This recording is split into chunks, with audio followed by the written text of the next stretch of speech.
Miarahaba antsika rehetra izay manaraka an'ity fandarana Zarahay Mahasoa ity an, fandarana vokarin'ny asa hetsika an'i Madagasikara, nomanina sy atolotr'i Dr Jean-Luc Ravelo Armisy ary arahantsika miasa amin'ny Z Radio Television.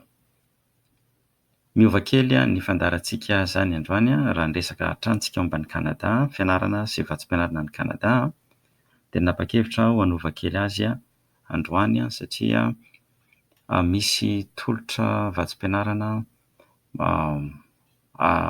atao ny fikambanana maro samihafa izany aty Etazonia sy amin'ny firenena hafa, nefa ny daty fetim-potoana farany fanaterana famonoana ny fangatahana izany misy amin'ity faran'ny volana septambra ity izay afaka in'andro monja, dia nanapa-kevitra ako fa hajanona kely ny Kanada aloha fa aleo resahantsika ireto tolotra ireto. Ny tolotra voalohany dia hitambaran'ny lahy sy ny vavy, ny tanora lahy sy vavy ary ny tolotra ambiny rehetra kosa dia natao manokana ho an'ny vehivavy. Dia io izany tsy resaka fianarana fotsiny fa hatramin'ny resaka asa na io ilay mahazatra ataontsika hoe mitetika asa. Ny fandarantsika moa izany tsy mijanona fotsiny amin'ny resaka vatsim-pianarana fa hatramin'izay ho vatsim-pianarana no resahako, fa mivoatra miandarana isika araka ny toe-javatra, dia izy koa izany ny fanazavana tolotra tahaka itony ary isany koa tara-dalana izay omentsika momba ny fandrafetana tetikasa mba ahafahanareo izany mangataka famatsiana ara-bola amin'izay tetikasa ataonareo. Ialana tsiny izany ao antsika izay efa nanantena fa mbola resaka Kanada ny amin'ny fandarana androany, mbola heverina amin'ny Kanada ihany isika, tsy teny aho hoe raha ampitso alakamisy na amin'ny zoma fa aleo aloha hita hoe hatraizany vitantsika izany androany amin'ity fandarana manokana androany ity.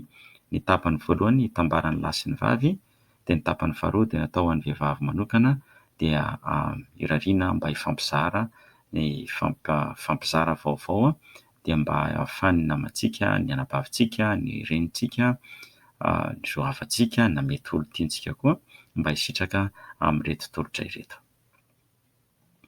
Mialohan'izay nefa dia tiako ihany koa ny mamaly fanontaniana iray izay nipetraka tao amin'ny gropintsika izany. Avy amina ranabavy anankiray izy ity, ny anarany moa izany tsy ho tononoko, izaho moa izany dia mijanona izay ny fombako, rehefa tsy nihera aho na tsy nahazo alalina nanonona ny anaran'ilay olona dia tsy milaza ahako, fa raha ohatra ka miditra ao amin'ilay Zarahay Mahasoa ianareo dia hita ao izany ny fanontaniana napetraka ity ranabavy ity, MNY izay no anarany, dia izao izany no fomba nametrahan'ilay fanontaniana, dia ho valiako avy hatrany ilay izy satria efa maromaro ihany koa nametraka ny fanontaniana io tamiko fa saingy mbola tsy nivaliana. Ilay fanontaniana dia hoe mba efa ankizy firy moa izany izay no mba lasa sy nahita vokany tamin'ity vatsim-pianarana ity e? Raisiko amin'ilay endrika nametrahana azy ilay fanontaniana, dia ilay fanontaniana izany tsotra be, mba efa ankizy firy moa izany izay no mba lasa sy nahita vokany tamin'ity vatsim-pianarana ity e?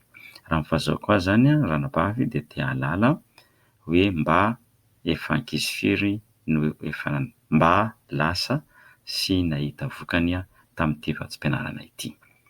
Ny tapany voalohany ilay hoe mba efa ankizy firy dia ny azoko havaly izany dia izao: izaho izany tsy manao antontanisa ny mpianatra lasa. Eto moa izany tsika mianadahy tsy mitovy fijery, fa izaho izany tsy misy vatsim-pianarana resahako ho an'ny ankizy fa tanora sy olon-dehibe izany.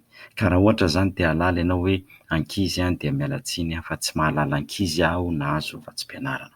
Fa raha ohatra kosa ny tianao tenenina hoe mpianatra na tanora na olon-dehibe dia mahalala ny tenako. Azafady. Ka izaho tsy manao, tsy mitahiry antontanisa. Ny antony tsy hitehirizako antontanisa dia izao: ny fandaharantsika dia fandarana tolotra ny sitrapo ary araka ny fotoana izay ananana, ka tsy manam-potoana izany handeha hanao kajy hoe iza ny lasa, iza ny tsy lasa, firy ny nahazo, firy ny tsy nahazo.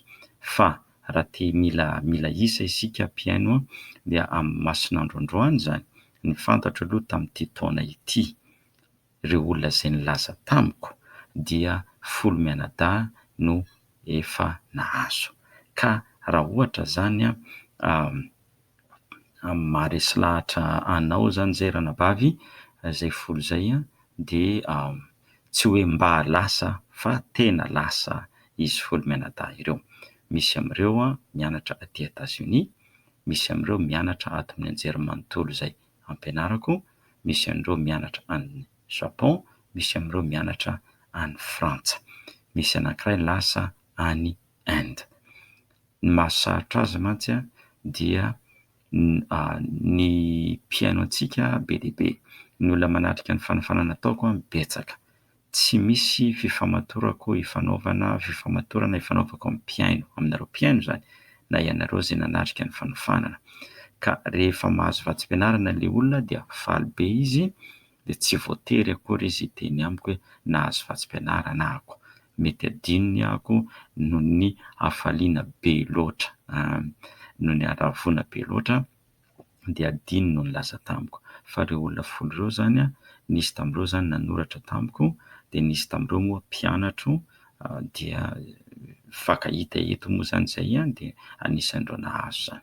Eto nefa de marihako tsara fa ny antsika eto anie tsy resaka vatsim-pianarana fotsiny fa misy resaka ihany koa toromarika ho an'ny tanora, fianarana, ny fiainana amin'ny ho avy.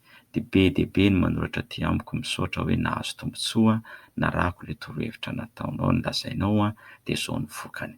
Voamaly nomaly aho zao nisy naka hevitra tamiko, mpianatra efa aty États-Unis izy, tsy sahirana izy manefa mandoa ny saram-pianarana, de nitady vatsim-pianarana nefa tsy mbola nahazo vatsim-pianarana, de natoroko azy ny fomba paikady zay azo atao iresahana amin'ny tompony andraikitra ny anjerimanontolo mba ho avela mianatra ihany izy na tsy mbola nahalo vola feno, de na afaka nanatanteraka an'izany izy ny keny ilay anjerimanontolo ny paikady natolotro azy de mianatra soamantsara ilay mpianatra. Tahaka an'izany koa zao tamin'ireo taona nisy mpianatra tahaka an'izany zay efa andeha atao hoe fampitandremana farany, efa nisy datin'andro nomen'ilay anjerimanontolo, tsy nahavoaloha saram-pianarana ilay mpianatra, naka hevitra tamiko de natoro azy zany hoe zao no dingana rahantsika, andramo fa sao de mba mety de nandramany de navela ilay anjerimanontolo hianatra ihany ry zareo,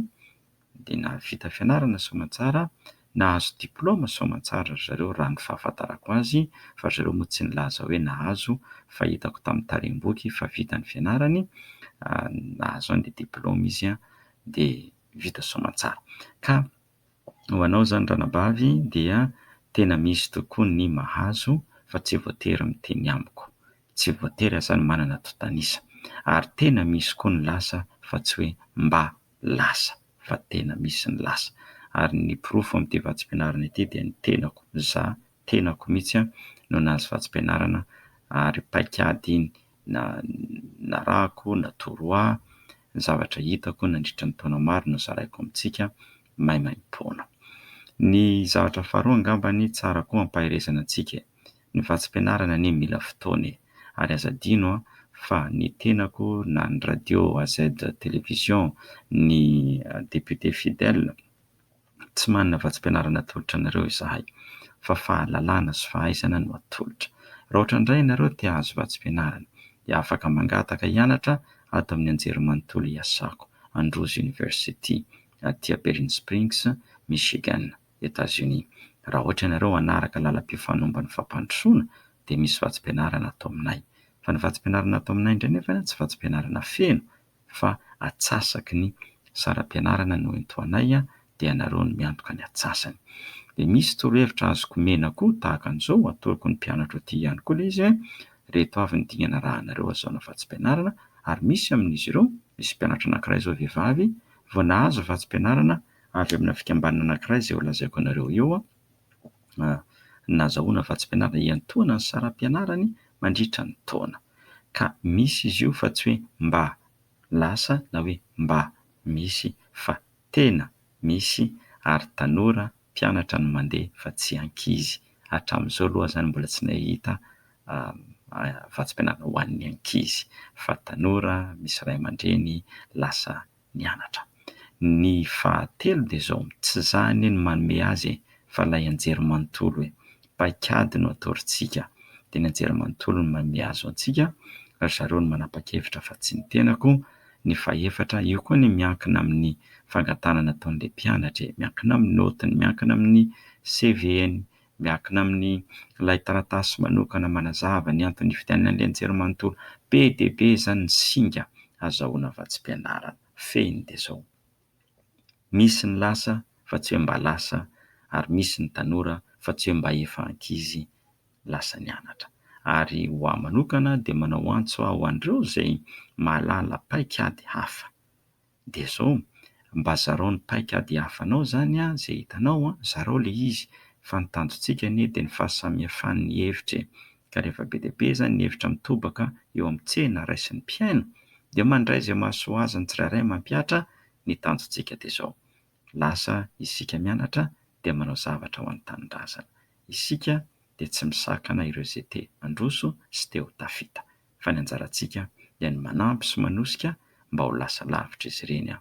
Fa ny zarahay mahasoa dia izay mahasoa tokoa ny fampizarana, ifampitsinjovana amin'ny fiarahamonina. Izay izany momba n'iny amin'ny fampaherezana antsika rehetra, fa tena misy ny vatsim-pianarana fa tsy sangisangy akory, satria na izaho na ianareo dia tsy manana fotoana olaniana hanaovana sangisangy, satria be dia be ny zavatra azo atao sy ilaina atao ary ny adidy aman-draikitra eo amin'ny fiainana.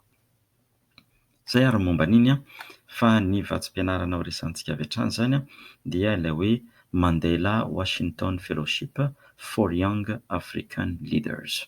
Mandela Washington Fellowship for Young African Leaders. Io izany dia vatsim-pianarana izay mandeha aty Etazonia izany ianao mandritra ny 2 volana sy tapany. Ny mianatra amin'ny anjery manontolo aty Etazonia, izarahanao ny fanandramana anananao na ianaranao ihany koa, iarahanao ianatra koa amin'ny mpianatra tanora aty Etazonia sy ireo rehetra izay nahazo an'izany vatsim-pianarana izany. Any amin'ny renivohitra Etazonia, Washington DC izany no anaovana ny fiofanana. Manana tombon-tsoa ianao raha voaray hiaona amin'ny membre ny gouvernemanta, ny kabinetra, ny fanjakana Amerikanina, mihaona amina tomponao orinasa maro samihafa, manampy ianao koa hanana fifandraisana, hanitatra izany ny tambajotra fifandraisana eo amin'ny fiainanao, eo amin'ny asa ataonao, ahitana hevitra vaovao, fahaizana vaovao. Io dia tombon-tsoa lehibe raha voaray amin'io isika.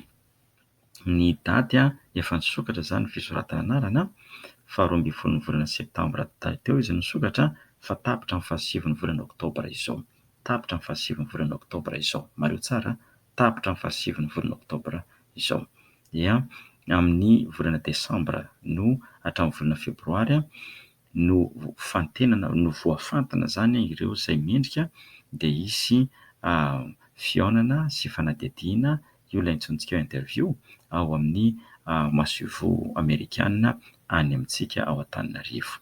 Ny fantenana izany isan'ny mendrika indrindra dia amin'ny faran'ny volana marsa no lazaina hoe rakoto na ravao na rasoa rabozy ilay kamisy no voafantana. Dia amin'ny volana May amin'ny taona ho avy amboarina ny taratasy fahazoan-darana ho avy aty Etazonia. Dia mitapaka ny volana Jona manomboka ny fanofanana any Washington sy amin'izay sekoly izany andefasany anao. Iza no afaka mangataka? Ny afaka mangataka amin'io izany dia tanora 25 hatramin'ny 30 taona. 25 hatramin'ny 30 taona izany. Raha misy moa mpianatra 20 hatramin'ny 30 taona ka miavaka indrindra ny zavatra nataony, dia azo heverina ihany koa ny fidianana azy handray anjara amin'io. Dia misy roa izany omeko anareo, ilaina ny fahaizana mamaky sy manoratra amin'ny teny anglisy, ilaina izany io. Raha ilaina ihany koa ny fitantarana ny zavatra vitanao izany tamin'ny lasa. Ny zavatra tena tian'ireo songadina amin'io izany dia hoe porofo manambara fa ianao dia mpitarika na manana an'ilay haitarika eo anivon'ny fiarahamonina amin'ny sehatra izay nisy ianao. Ianao dia nanana orinasa na miasa amina orinasa na nandray anjara mavetrika amin'ny raharaham-piarahamonina na amin'ny fanompoana sosialy. Ianao ihany koa dia nandray anjara manolo-tena, maimaimpoana na mitarika tanora, manampy ankizy, manampy olona ao anivon'ny fiarahamonina misy ianao, manao asa sosialy mahay miara-miasa amin'ny sehatra sy amin'ny olona maro samihafa, mahay manana fandraisana mendrika, tsy manana olana eo anivon'ny fiarahamonina, mavitrika, mahita ny lafitsara ny hatrany eo amin'ny fiainana, manana fanandramana eo amin'ny lafiny asa sy misy fahamatorana amin'izay sehatra misy ianao, ary indrindra indrindra fahavonona hiverina any Madagasikara na amin'ny kontinanta afrikanina, hampihatra izany ny zavatra izay nianaranao tany Washington. Ireo zany ny nofepetra. Dia misy roy jerenareo amin'ny Zarahay Mahasoa, raha mety avokoa ny tantana dia ho apetrako izy ity avy hatrany any androany, efa niezaka aloha manao an'izay raha tsikaritra reo, amin'izay sady manaraka ianareo zany, manaraka ny fandarana no mijery azy amin'ny Zarahay Mahasoa. Jereo ny roy mampirisika mihitsy antsika tanora, tena mampirisika ho antsika tanora, izay 5 hatramin'ny 13 taona. Io indray kosa aloha dia mahalala tanora 5 efa lasa tamin'io. Mahalala ary misy anankiray izay nanana tombontsoa tamin'io, niaona tamiko mihitsy rehefa tonga taty izy nilaza tamiko, dia nandeha mihitsy izay saiko kely mianaka nanapa-kevitra hoe andao rangahy mbo andanantsika any ho jerena izy, adiny 5 avy eto aminay no toerana nisy azy zany, andao rangahy andanantsika any fa mahafaly zany. Dia nandeha tany izay niaona taminy, nijanona tany izay tontolo andro, nanofa hôtely, niaona, nahafinaritra be amin'ny fiainana tamin'izay. Misy ranabavy anankiray koa nahazo tamin'io dia niantso amin'ny telefaonina izy, eo amin'ny adiny iray latsaka fehefana avy eto misy anay indray ny toerana izay nanaovany an'ilay fanofanana, dia niantso azy eto azo izy ka roviana antsika mba miaona. Ka tena misy io, ary misy ny lasa amin'io, ka mampirisika anareo ahako amin'ny aiza moa ilay izy teo iny na kaiza indray ilay daty, fa enina volana oktobra izy teo, efa azafady fa 9 volana oktobra zany ny daty farany amin'io, fa dia tena mampirisika anareo tompoko manaova an'ilay fangatahana fa aza variana. Ny manaraka indray dia ho an'ny vehivavy. Ity indray zany dia ho an'ny vehivavy dia ny anaran'ilay tetikasa zany izay miendrika fanampiana rahabola amina tetikasa sy amina fianarana. Ny anaran'ilay izy dia hoe She Trades Invest. She Trades Invest. Ity She Trades Invest ity indray dia fomba hanampiana ny tanora na hanampiana ny vehivavy izay miantoka ny fiainantsika, manampy amin'ny famelomana antsika, fikarakarana antsika ao an-tokantrano.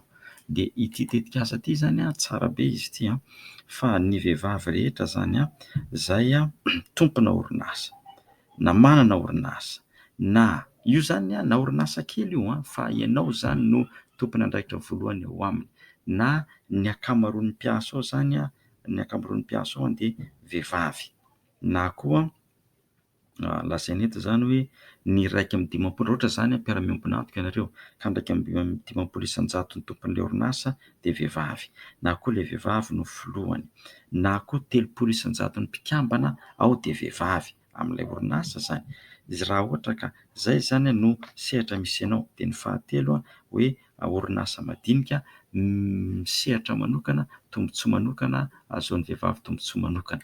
Raha izay zany no misy ianao dia ampirisihako ianao hangataka an'ity famatsiam-bola ity ho an'ny asa izay ataonao. She Trades Invest, izay ny anarany, She Trades Invest. Ka zao aza variana fa izy ity zany vao azoko androany ilay namako no nomeny izy io anahy, izay nahatonga antsika nanapa-kevitra hanova ilay fandara, fa amin'ny 17 volana septambra zao ny daty farany fametrahana ny tonta-taratasy rehetra. Amin'ny 17 septambra zao ny daty farany fametrahana ny tonta-taratasy rehetrarehetra. Ka ilay orinasanao zany dia hoe fambolena, fitsaboana, trano na fanofana trano, lafiny any amin'ny asa tanana, tarehy, fikolokoloana ny tarehy sy ny vatana, fahasalamana, kolontsaina, fanabeazana, fahadiovana, tontolo iainana, inona koa re ity lazaina ity zao, resaka lamba, talenta maro samihafa any amin'ny resaka fizahan-tany, fitantanana ara-bola, fitaterana, momba ny rano, ireo rehetrarehetra ireo zany dia azahoana famatsiana ihany koa. Ka ny ataony zany dia zao, manao fangatahana ianao, marihako fa ity iray ity dia misy amin'ny teny frantsay ny fangatahana, amin'ny teny farantsay zany ny fangatahana fa tsy amin'ny teny anglisy. Ary izay no mahatonga tena mampirisika anareo ranabavy, ho anareo renim-pianakaviana, na ho antsika rahalahy, na ho antsika dadatoa, na ho antsika ray, mba hampitao izy ity zarao fa tombontsoa be ho antsika mihitsy ny ahazahoan'ireo ranabavy, anabavintsika na renintsika, na zoky na zandry, ireo vehivavy eo amintsika, vehivavy eo amin'ny fiainantsika zany, izay manana orinasa, mpitantana orinasa. Io zany na orinasa kely ao an-trano ao fotsiny ka vehivavy ny tompony ka mahazo teny frantsay na afaka mahita olona amin'ny teny frantsay, hameno an'ilay fangatahana, dia ataovy ilay izy. Tena mampirisika anareo fa betsaka zany ny tombontsoa izay azo amin'io, toy ny hoe fanofanana, fiantohana, fanampiana eo amin'ny asa izay atao. Ka ny fomba anaovany azy zany misy zany fanadihadiana aloha ataony zany mijery azy mihitsy eto, fenoanao ilay izy, manontany ny anaranao izy, dia asaina azavainao ao ny asa izay ataonao, ny sehatra misy anao, dia tamin'ny viny ianao no nanomboka, dia moa ve manondrana entana any ivelany ianao, raha eny dia aiza ianao manondrana azy, ahoana ny azahoanao vola, raha tsy manondrana indray ianao fa eo an-tanàna dia ahoana ny fipetrany, misoratra amin'ny fanjakana ve ny orinasanao sa tsia, moa ve misy vehivavy ve ny mpitantana, vehivavy ve ny mpiasa ao, firy ny mpiasa ao aminareo. Ataony zany izay fanadihadiana rehetrarehetra izay, ohatrinona ny vola mihodina, ohatrinona ny tombam-barotra azo, ohatrinona isam-bolana ny karama amenao mpiasa, manana antontam-bola momba ny vola mihodina amin'ny orinasa ve ianareo, manana fahamantsim-bola ve ianareo, manana kaonty amin'ny banky ve ianareo. Valio daholo araka ny fahamarinany ilay fanontaniana. Dia rehefa voavaly izy zany dia avy hatrany dia alefa. Ka io le fahatelopolon'ny volana septambra io, fahatelopolon'ny volana septambra io zany, io zany no fotoana andefasana an'ilay fangatahana farafahatarany. Dia amin'io fotoana io zany rehefa lasa ilay izy dia fantenan'ny zareo arak'ilay valim-panontanianao zany. Ka ny sosokevitro dia vakiana tsara aloha ilay fepetra rehetra, izay ianareo vao manao fangatahana, amin'izay azonareo an-tsaina hoe inona avy no ilaina amin'ilay izy. Dia izao zany no anontaniako anareo, marina fa efa akaiky ilay daty, dia mba miangavy ahako, raha ohatra ianareo zany liana amin'izy ity, raha liana amin'ity ilay hoe she trades invest, ity zany natao ana vehivavy tompona orinasa na orinasa madinika mihitsy ny tadiaviny.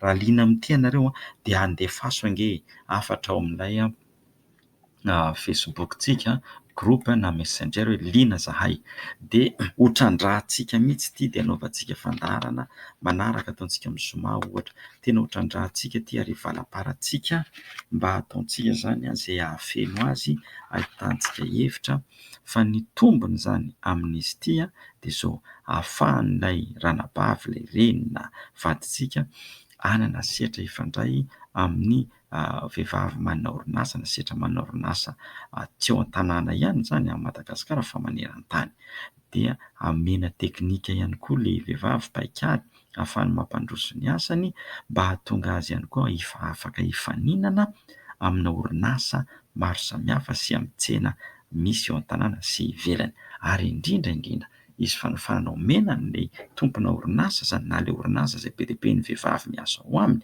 izy fanofanana omena azy amin'ny fampiasana ny lafiny aterineto, ny lafiny kajy sy mirindra, ny lafiny fifandraisan-davitra, ny lafiny antontanisa mba hampandroso ny orinasany. Zaho manokana zany dia tena tia hita vehivavy maro mahazo amin'ity, marina tena hoe raha mba misy ory olona zany, zavatra tena mba mahafaly mihitsy zany hoe misy malagasy, misy ianareo mahazo, hoe lazanareo fotsiny za dia mba manao fety aty zany izay mianakavy satria nahazo nareo. Ka amporisihako mihitsy zany nareo, jereo apetrako amin'ny talim-boky eo zany izy ity ilay hoe she trades invest ity, ahafahantsika zany mamita, ahafahanareo zany manao an'ilay fangatahana. Aza adino ny daty fa amin'ny fahatelon'ny volana septambra. Izao zany ny daty farany fametrahana ny fangatahana. Tapitra sahady zany ny ora ananako roa zany no zavatra andresantsika androany. Ny anankiray zany dia ilay Mandela Washington Fellowship for Young African Leaders, dia ny faharoa zany dia ilay hoe She Trades Invest natokana ho an'ny vehivavy. Dia mazava ho azy amin'ny lakamisy dia mbola mitohy ihany fa misy enina zareo ireo misy enina ireo tolotra natao manokana ho an'ny vehivavy ireo izay efa tongotra ny daty. Io moa zany vao azoko le izy dia avy hatrany dia nanapa-kevitra nanova ny programantsika. Everiko fa tsisy tsiny kosa ny amin'izay fa dia raha ohatra moa mbola nanana tsiny izay dia tsy hitako fa dia hifonana amin'ilay mpanome tsiny zany. Andraso jereo kely iray minitra fotsiny misy sao dia mbola misy anankiray hoe 30 septambra ny daty farany. Inona ny anankiray? Misy anankiray koa ty iray ity zany ny natokana ho an'ny vehivavy hanao fikarohana. Hanao fikarohana vehivavy izay efa manao fikarohana zany ka any Espagne no manao an'ilay fikarohana. Andraso 4 minitra ry sisa no ananako hoe mialatsiny 3 minitra. Andraso ity indray zany dia ho an'ireo vehivavy izay efa manana diplaoma ambony ary indrindra ireo izay efa manana doktorat ka afaka manao fikarohana amin'ny sehatra maro samihafa, sehatra fahasalamana. Ary andraso nankaiza indray izy teo, sehatra fahasalamana, sehatra fambolena, be dia be ilay sehatra andraso kely 2 minitra ry tompoko azafady fa nivadika indray ilay pejy atao amin'ilay aterineto. Tsy hoe akory tsy nanomana fa nivadika tampoka ilay pejy. Ny androko moa zany efa alina ato dia efa maika ny andeha hatory koa ilay zanako fa miandry anahy izy io zany sao vao andeha hatory dia somary nikoropaka kely teo. Dia izao zany ty fahatelo teo ho an'ny vehivavy izay manao siansa dia reto ny sehatra ampiny: fahasalamana, biomedisina, angovo, rano, fiovaovan'ny toetrandro, ny fambolena, fiarovana ara-tsakafo, kajy, fifandraisana, teknôlôjia, information, fizika sy ny resaka material science, science de matière. Ireo zany dia natokana ho an'ny vehivavy izay efa manana doktorat no afaka manao an'ilay fikarohana. Dia amin'ny 17 volana septambra zao ny fepetra entoany aby ny raha jiaby, entoany aby entoany. Dia alefany ianao any Espagne manao ny fikarohana. Any Espagne ianao manao ny fikarohana dia mbola omeny koa anao vola €1,400 isam-bolana. Izany no omeny anao iantoana ny sakafo, iantoana ny toerana hipetrahana, resaka fahasalamana, ino izy ity, fiantohana ara-pahasalamana. Zavatra ilainao dia fahataratasy manazava fa liana amin'ilay izy ianao, dia iray pejy io nosoratana, dia ny curriculum vitae anao, CV anao, dia ny pasiporo, dia kopia ny diplaomanao. Ny inona ilay fikarohana izay ataonao zany, inona ny fikarohana izay ataonao. Ka apetrako ao zany ilay roy momba an'io. Ny anaran'io vatsim-pianarana io zany dia antsoina hoe Women by Science by Women, Science by Women. Dia 17 ny volana septambra no daty farany ametrahana fangatahana amin'io. Zay zany aloha ny androany fa ioarako ty ora ty dia manjary tsy mety fa dia makasitraka be dia be antsika amin'ny fanarahana. Zavatra telo ndraisantsika androany efatra. Voalohany, tena misy ny vatsim-pianarana, tena misy ny efa lasa, saingy tsy izaho no mifehy hoe iza no mandeha ary tsy izaho koa no manao sivana ny vatsim-pianarana, ary izaho koa zany tsy mampanantena mihitsy vatsim-pianarana hoe raha manao ny tianao dia mahazo satria tsy izaho no tompony. Fa raha te hianatra ato aminay ianareo Androzy University resaka fampandrosoana dia misy vatsim-pianarana atolotray. Dia iny afaka manoratra mitokana amiko ianareo amin'iny dia dinihantsika izany tsy azo atao amin'izay. Faharoa, misy an'ireto vatsim-pianarana manokana reto izay nitombotra ny daty Mandela Washington Fellowship for Young African Leaders izay amin'ny 27 volana oktobra. Dia misy indray ilay vola tetikasa manokana ho an'ny vehivavy amin'ny asa fivelomana She Trades Invest, 30 volana septambra izao dia ilay anankiray hoe Science by Women iantoana olona hianatra ny Espagne mandritra ny 3 taona, iantoana avokoa ny zavatra rehetrarehetra fa olona efa manana doktora no manao azy dia apetratsika ao amin'ilay hoe Zarahay Mahasoa, groupe Zarahay Mahasoa, ny roy dia jereo raha mahasoa anao dia ataovy ny fangatahana. Ny fiangaviako dia izao, raha liana ianareo amin'ilay hoe She Trades Invest, le manokana ho an'ny vehivavy ilay fanampiana tetikasa asa fivelomana, ka efa manana orinasa ianareo ka be dia be ny vehivavy eo na vehivavy ny tompony, na koa anareo ilay izy dia ataovy vehivavy ny tompony mba miala indray tsika lehilahy dia ny vehivavy ataovy tompony mitarika azy dia angatao, so raha mahazo vemoana ao tsy nareo mianakavy ihany no mahazo tombontsoa amin'izany. Dia raha liana ianareo dia mba asio domberina ange, feedback ilay domberina, mba asio domberina ange azafady, asio domberina avy hatrany dia iverenantsika andaniantsika fotoana io amin'ny lakamisy dia io ihany no ataontsika amin'ny lakamisy mba ahafahanareo mameno tsara ny fangatahana, irariana mba hisy ahazo isika raha tsika rehetra moa mahazo inona ny olana fitahiana izany. Ka dia mankasitraka sy mankatelina antsika mifanarahana tsy tapaka ny fandaharana, misaotra tompoko lahy, mankasitraka tompoko vavy, mamerina fisaorana hatrany ho an'ny AZ Radio Television, ny namola vola, ny manolotra ny fandaharana dia ny hetsika asa ho an'i Madagasikara, namola vola sy nanolotra dia ny tenako Dr Jean-Luc Raveloarmisy, rahampitso indray isika raha mbola samy velon'aina mitafa eto indray. Misaotra tompoko, miraso indrindra.